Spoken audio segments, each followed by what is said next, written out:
So I was asked a question that I felt I wanted to share with you because there's a lot of talk right now about parental estrangement. And I really wanted to touch on this. It's not as in depth as I will go later, but the question that I was asked in one of the Q&As that I do monthly was this.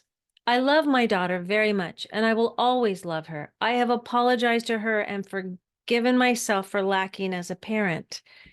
I did the best I could with the tools I was given from my parents.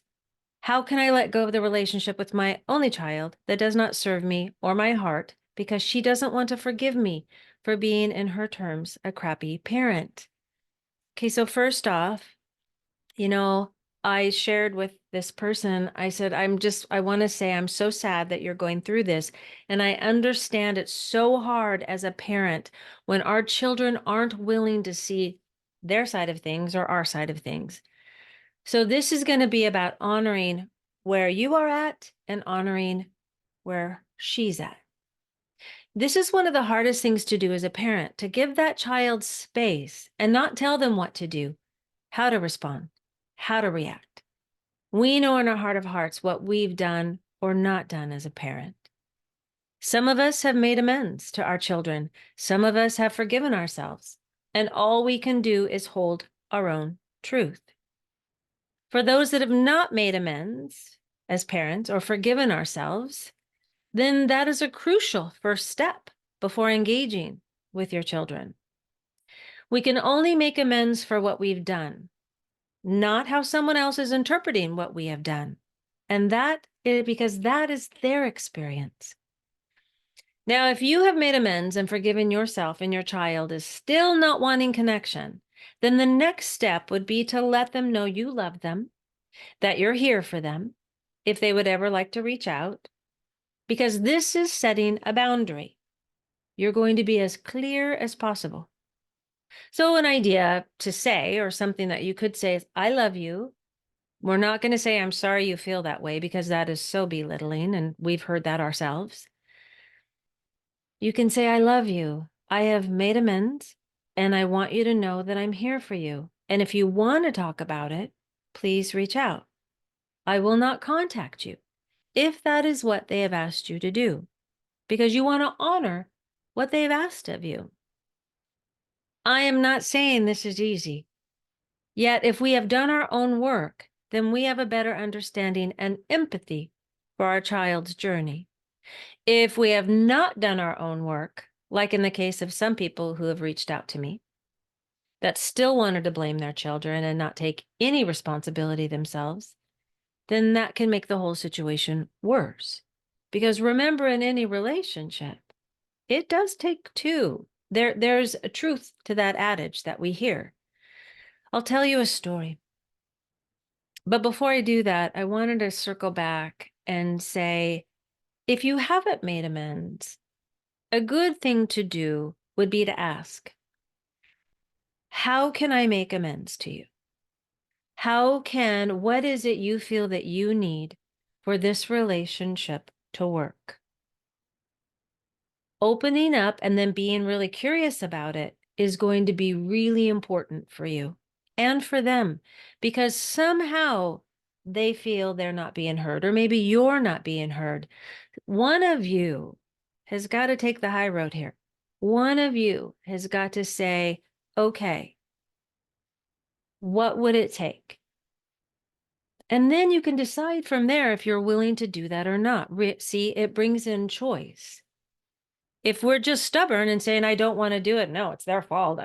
No, forget it. I'm not doing that. That's their problem, which I've had people like that in my coaching world too.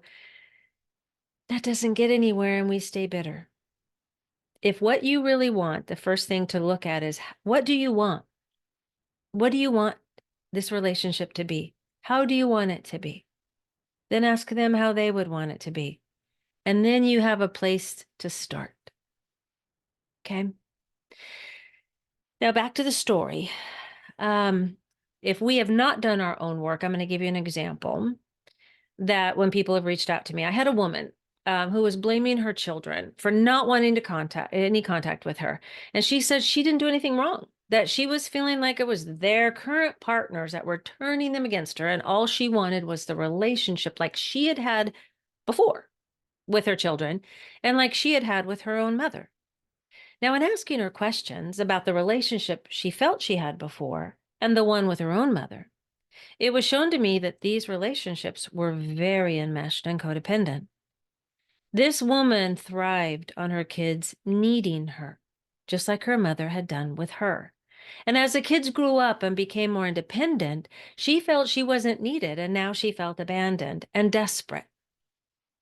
This is a pattern that stems from her relationship with her mother that was playing out in her current life. As I asked more questions, it was also revealed that she had gotten angry and violent with her children, pushed one of them across the room, and the other one she had pulled a gun on. She said a small gun, but she had pulled a gun on them because she didn't want them to leave. So, of course, the kids were having an issue with trusting her, yet she refused to see it. She would start to see it, then she would bounce right back to blaming. Now, some of you may not have had that drastic of a story, but has something like this happened? Now, on the flip side, there is also a person who I'm worked with that had been a very angry child and did not treat her parents well at all. She said she was so angry and she said mean things to them and just was really irreverent with them. And then as she got older, she didn't want any contact with them.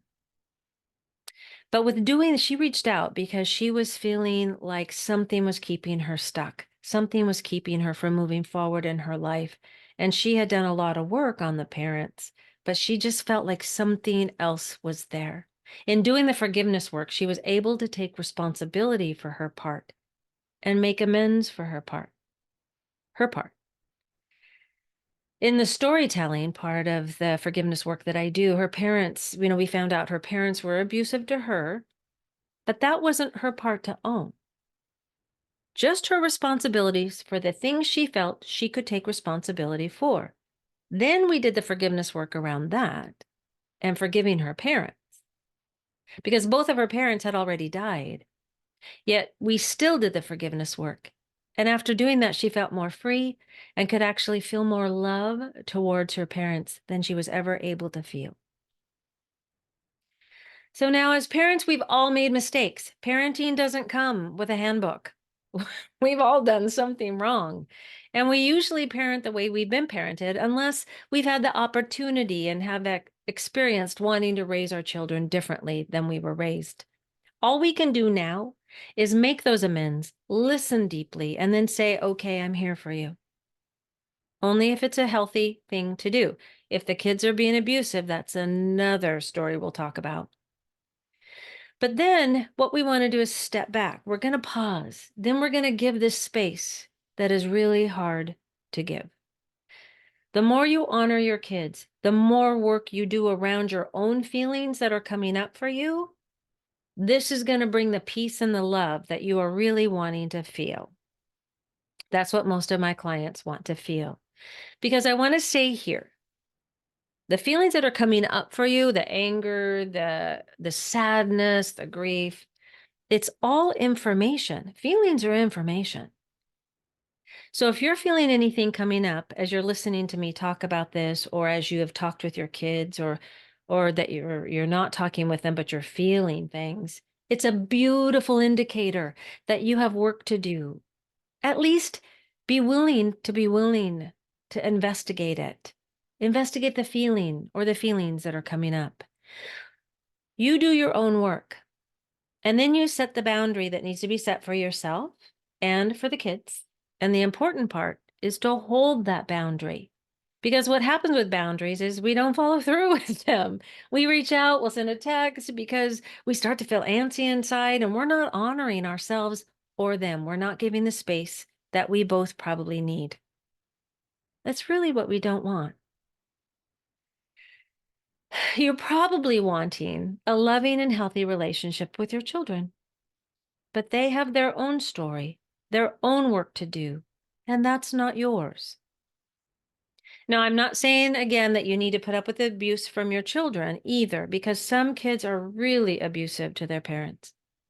That's not what forgiveness is about, right? We're not condoning bad behavior or putting up with it. And we're not jumping to forgiveness because there's work to do before we can forgive.